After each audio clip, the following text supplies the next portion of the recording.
Kakinada ASD junior college inter విద్యార్థులకు ప్రభుత్వం ప్రవేశపెట్టిన డొక్క సీతమ్మ మధ్యాహ్న భోజన పథకాన్ని కాకినాడ జగన్నాథపురంలోని గవర్నమెంట్ ఉమెన్స్ కాలేజ్లో సిటీ ఎమ్మెల్యే వనమాడి కొండబాబు ఘనంగా ప్రారంభించారు.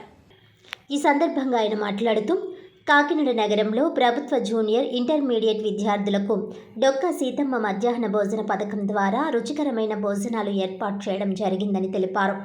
తమ కూటమి ప్రభుత్వం ఇచ్చిన మాటలను నిలబెట్టుకుంటుందని, అందులో భాగంగా ఈరోజు కాకినాడ జగన్నాథపురంలోని ప్రభుత్వ మహిళా కళాశాలలో డొక్క సీతమ్మ మధ్యాహ్న భోజన పథకాన్ని ప్రారంభించడం జరిగిందన్నారు. ఈ కార్యక్రమంలో principal Murthyraju, principal Sridhana Krishna, MEOs P Satyanarayana, Ravi, NCC, national sports students, college లెక్చరర్లు తదితరులు పాల్గొన్నారు.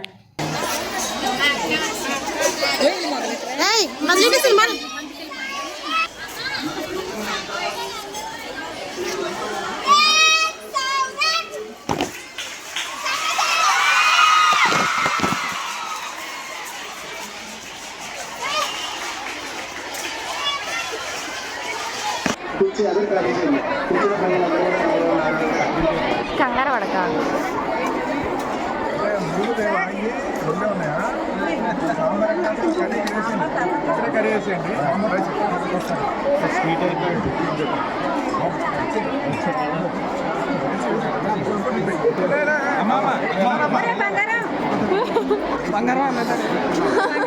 అంటే బంగారం అందరినీ అలాగే పిలుస్తుందని, అందరం బంగారాలే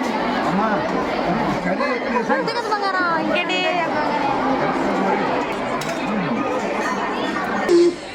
అందరికీ కూడా మరి కాలేజెస్ లో కూడా కష్టమైనప్పటికీ కూడా, ఆర్థికపరమైనటువంటి ఇబ్బందులు ఉన్నప్పటికీ కూడా మరి ప్రభుత్వం ఏం చేస్తుందంటే మీరందరూ కూడా చక్కగా చదువుకోవాలన్నటువంటి ఉద్దేశంతో చక్కగా మరి మధ్యాహ్న భోజన పథకాన్ని కాలేజెస్ లో కూడా ఇంప్లిమెంట్ చేయడం అనేది జరుగుతోంది.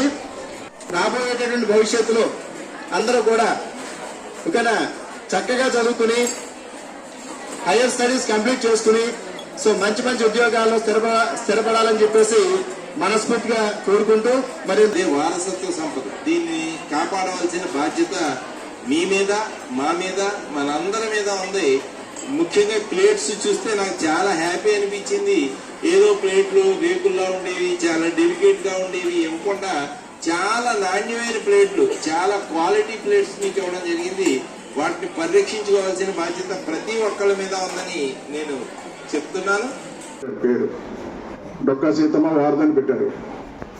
అయితే ఈరోజు అలాంటి డొక్కా సీతమ్మ గారి కాసు విగ్రహం ఎవరు ప్రభుత్వం కూడా పెట్టలేదు.